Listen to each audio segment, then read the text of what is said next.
Alright, ladies, gentlemen, and whoever you choose to be, my name is Ron, and welcome back to the city of Fontaine in Genshin Impact. We made quite the first impression on our first week here. Nearly got arrested, met our enemy who is now our friend, and found out our friend is our enemy. Also, it rained a lot. But anyways, medyo na-late lang ako ng posting nito kasi life got in the way, pero here it is. Part 2 of Fontaine here in Genshin Impact. So ganito kasi yung nangyari. Before I really begin though, I did change the facecam format a bit to fit my liking a lot better. Medyo nakakainis tignan yung big orange background na pinag-eksperimentohan ko last time. And I do think na this simpler camera format on the side works a lot better. I can also remove myself from any important cutscenes using OBS, so that's neat. So we start off immediately where we left off. Navia asked us to dinner to celebrate saving Lini's ass and exposing the primordial bathwater. Nothing really happens during this point, however, we do discuss the who and the actual mastermind of the disappearance case.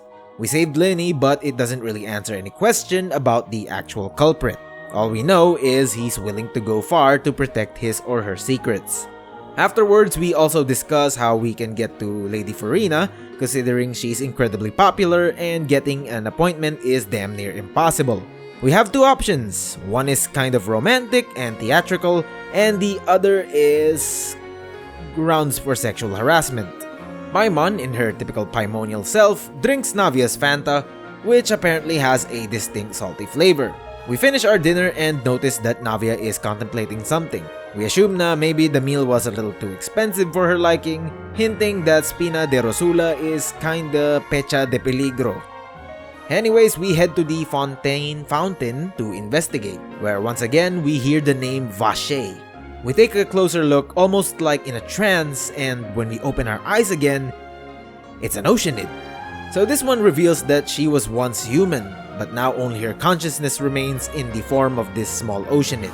We also learn that Vache is the name of her lover. She tells us that if we ever met Vache, tell him to move on. Eventually though, the Oceanid notices Paimon calling to us. Then, we wake up.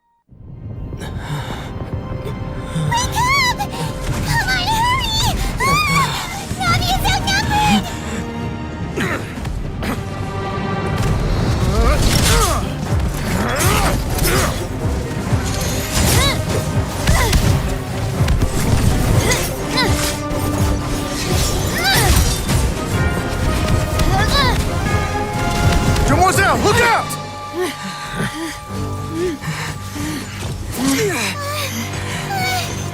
Dear God, it's a whole army of Gardamex.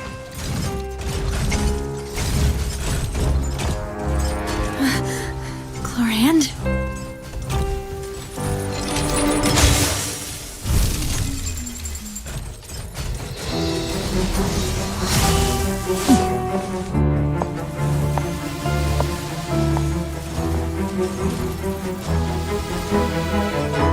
Quick, now's our chance!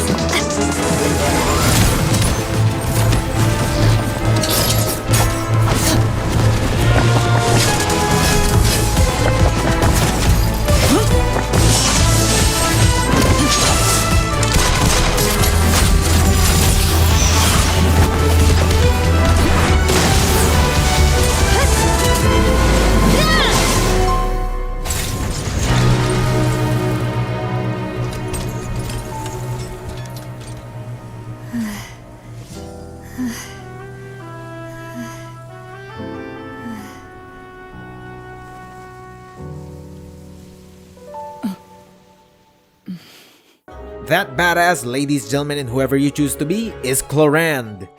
So we did meet her in the first part of the quest, and more than likely, if things had gone south, we'd probably be fighting her instead of Furina. She saves our butts, but not without reason. It was essentially a promise she made to Navia's late father named Callus, which doesn't really sit well with Navia herself. She also tells us that the Gardamex that attacked us were not made for the police of Fontaine, as they didn't have serial numbers. Whoever owned them was private. Chlorand leaves and Navia thanks us, well, Paimon specifically, for saving her. Apparently, Fanta is meant to be sweet, not salty or icky. It also looked way off. Turns out, the water had been spiked with primordial seawater. Meaning if it hadn't been for Paimon, Navia would be a puddle right now. We tell her about the side effects of the primordial seawater on us. Hindi man tayo naging tubig, pero we did have hallucinations. We used the mahiwagang black screen to tell her everything, and now the objective becomes clear. The search for Vache begins. We head off to the Spina de Rosula stronghold, which has an entrance not too different from a certain tunnel in Dark Souls 2. Pero once we get below, we see na this one is definitely less hostile and is actually very nice looking. We talk to Navia again, who confirms our suspicion about Spina's pecha de peligro. We also learn that the support of the people are usually where their mora comes from. Pero anyways, we learn more about Navia's father Callus, who apparently was arrested for murdering his own friend. In the rules of Fontaine Justice, you can either stand trial to prove your innocence, or a trial by combat where losing would mean to stand trial or death. Callus chose the latter and died as a result. The one he dueled was Clorand. This of course answers the complicated relationship between the two. Callus also requested that Clorand keep Navia safe, meaning he pretty much expected to die that day. But now that we have all that information to ponder over, we take our leave and rest for now. Coming back a few days later in real life, we meet up with Navia again to discuss our plan of action. We talk about Vache and how his name doesn't seem to ring a bell to anyone in Fontaine, hinting at a cover-up. We then decide to go to the only place that cannot be threatened or covered up no matter what, the office of the Chief Justice, Novelet. But Navia seems uneasy at the thought. We head towards the Palais Mermonia, I definitely butchered that name, and head to Monsieur Novelet's office, albeit with a little deceiving of a poor Melusine. We ask Novelet about the name Vache, but unfortunately the name comes up empty in his records and memory.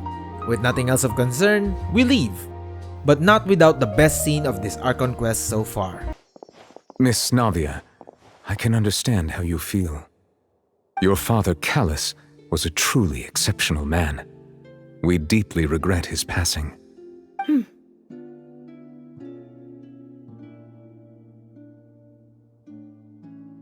And what are you trying to say, Monsieur Novelet? Are you trying to console me? Extend your sympathy?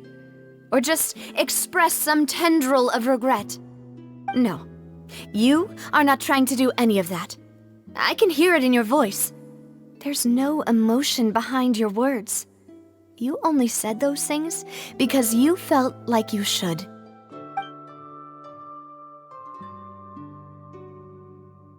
It's just like last time. After my father took his place in the duelist ring, I pushed through the guards to talk to you as a last resort.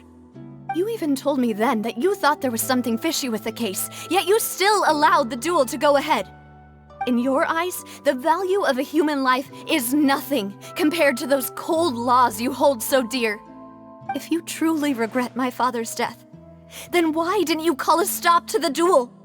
Why didn't you give me the power to stop him from throwing his life away? Why did you just let him die, despised and hated by all? Everything was hanging on a thread at that moment. Just the tiniest effort could have changed everything. There are still so many things I never got to tell him. So many questions he still owes me answers to. If you really have no heart, then just look me in the eyes. I, Navia, will show you the true meaning of regret. I'm sorry, Miss Navia. You and my father are truly alike. You keep all kinds of things in your heart and never say a word to anyone.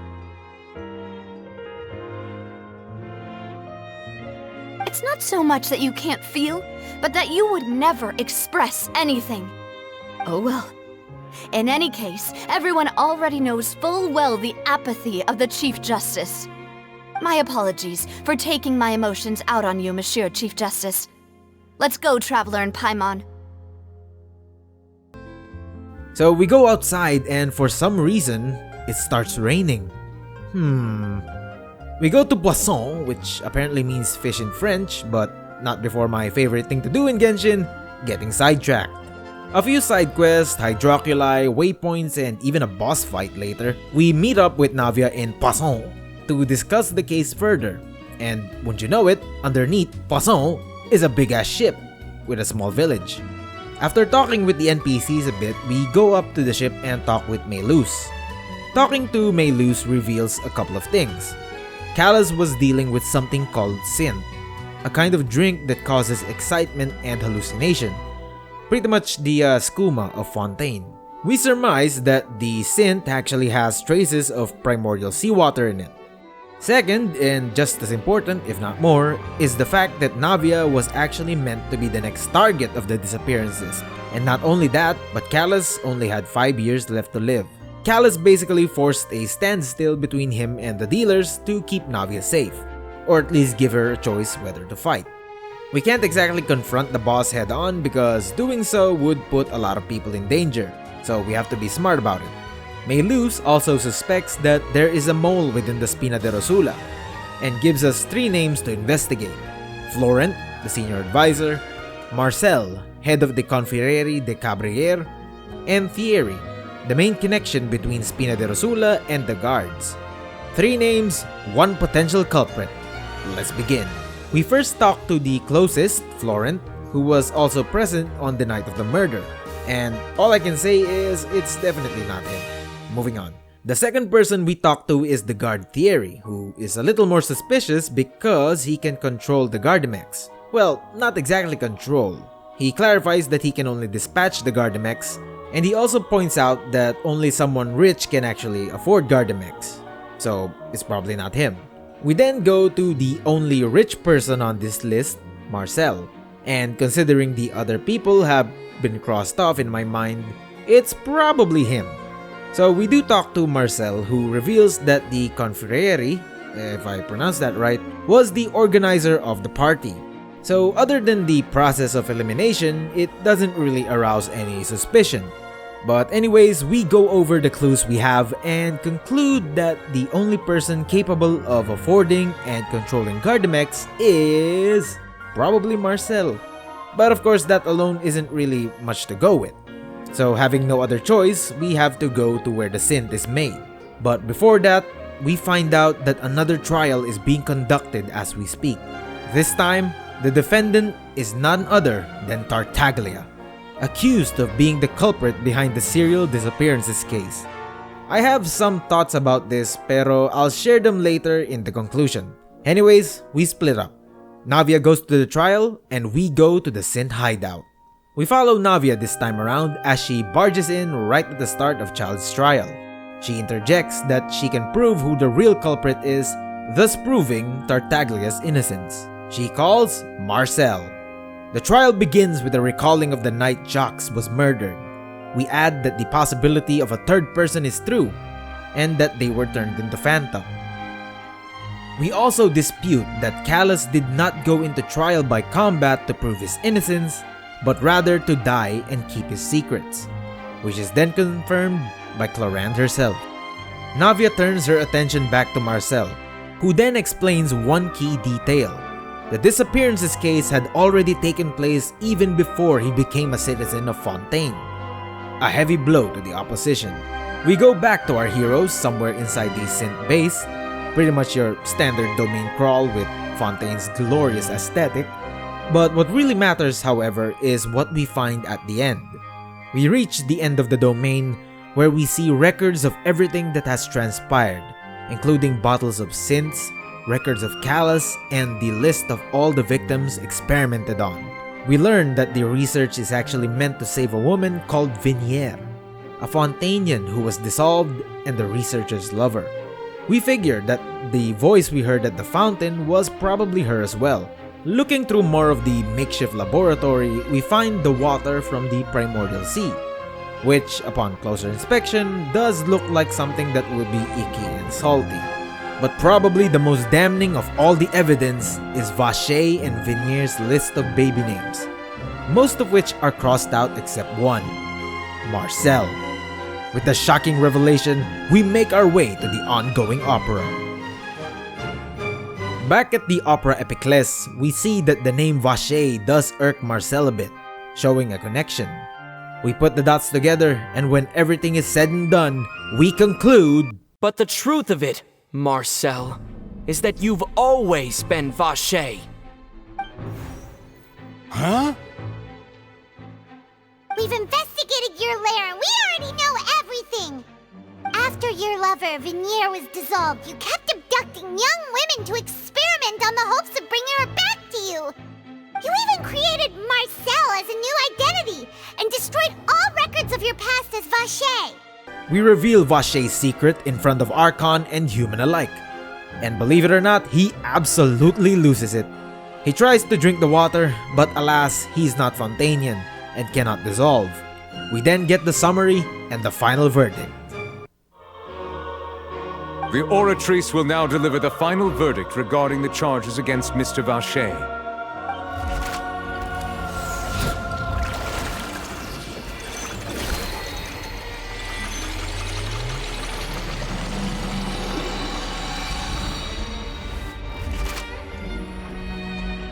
According to the judgment of the Oratrice Mécanique d'Analyse Cardinale, Mr. Vache is guilty. Guards! Take Vache away. And with that, this case is now closed. Oh, wait. Wrong game. Sorry. But wait, there's more. Apparently, Child still needs to get his verdict. I'm not sure why, but those are the rules. Now, I'm not sure that's gonna be a problem, after everything that's happened, he's probably gonna be in a... Guilty.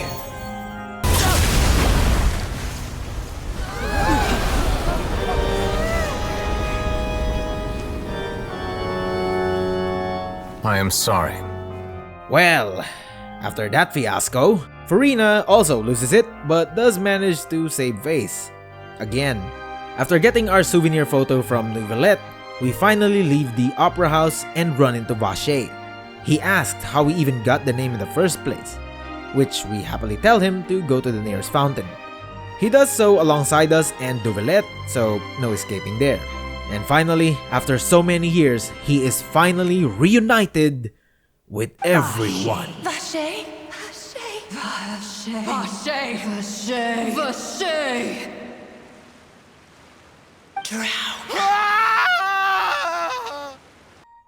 And finally, after so many years, the disappearances case is solved and Vache is dead.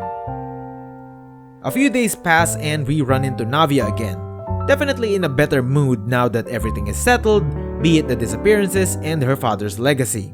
And she's even trying to mend bridges with Clorand. We agree to go with Navia to her father's grave, but just in front of us is, well, Nouvellette. And honestly, it would be an injustice to talk over this, so I'll let the two stars take stage. My apologies. I should have asked before coming to pay my respects. Don't say that. Sorry about that. Oh, I was trying to say there's no need for you to apologize. I wanted to show my father how much I've grown, but still, I doubt I've grown to the point that even the Chief Justice would feel compelled to apologize to me over and over. In that case, I will stop apologizing for now. You really could use some pointers on understanding human emotions, Monsieur Neuvillette. In any case, why did you come to Poisson? Well, ever since that day, I've been turning a question over and over in my head. Just what is justice anyway? There was once a time when I didn't want to believe that there could be anything more important to humans than life itself. Oh, rather than that, it's probably more truthful to say I didn't believe humans were capable of resisting the most basic instinct of living things. That they could rebel against their own nature, or consider certain things to be more important than their own lives. Which is also why I didn't stop your father from beginning that fateful duel. I believed that a truly innocent man would never throw away his life like that. That there was nothing, should have been nothing more important than one's own continued survival. But Mr. Callis proved me utterly and decisively wrong. If not for his sacrifice, the serial disappearances case would have remained unsolved to this day. Mr. Callis made the choice he did for his daughter, for his associates, and for many people completely unrelated to him. And in the end, from a certain perspective, one could say that he did it all for the sake of justice. A justice that's higher than life itself. So, you asked me why I came here. I just wanted to say my apologies to Mr. Callis in person. I should have noticed all of this much sooner. This regret has filled me with a sadness that has haunted me for days. That high and mighty chair in the opera Epiclese indeed insulates one from many important things. Spina di Rosula, thank you so much for your hard work and perseverance. I'm sorry for being mad at you before. So, you're actually one of those types that's cold on the outside, but pretty thoughtful on the inside, huh? That reminds me of Silver, one of my guys. Sorry about that. Self-expression is not one of my strong suits. Didn't I just say you don't need to apologize? I'll be honest, they really upped the ante this time with the Archon quest. I know people say that all the time, especially during the Sumeru chapter, but the voice acting for these two really sell the story more than it already does. The rain stops and we talk to Neuvillette one more time to see if he can answer some questions. I'll save you the trouble, he doesn't know anything about our sister/brother, but he does say that Furina cares a lot more about this prophecy than she's willing to show.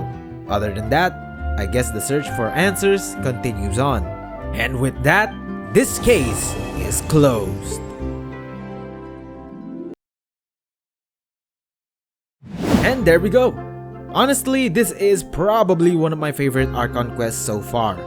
All the twists and turns, Navia and Neuvillette being the MVPs of this update, and even Lady Furina, who honestly I find annoying in a cute way rather than insufferable. But of course, there are questions that need to be answered based on the things I've noticed while playing. So the first question is Neuvillette the Hydro Dragon? Seems likely. His mood clearly determines the weather in Fontaine, and it'd be kind of shocking at this point if he wasn't. The second, and more vague, is who is Child's accuser? Now, obviously at this point, we know that Fontaine Court of Law doesn't care for how illogical the claim is. You will be sent to the opera as long as you're accused of something, no matter how ridiculous. But what's weird is that the defendant was there, but the accuser wasn't. As of now, people have speculated that it was probably the knave who did so, and she's probably the only real lead we have, since Child's accuser is deliberately hidden until, well, probably the next update. So I guess we'll have to wait and see. But with that, we end it here. So salamat sa panonood. The next time I come back to Genshin will probably be the continuation of the Archon quest, and pulling in the Neuvillette banner when it comes out. I decided na Archon quest na lang ang re-record ko so I can take my time with the many world quests that this game has. But anyway, salamat sa panonood, and I will see you when I see you.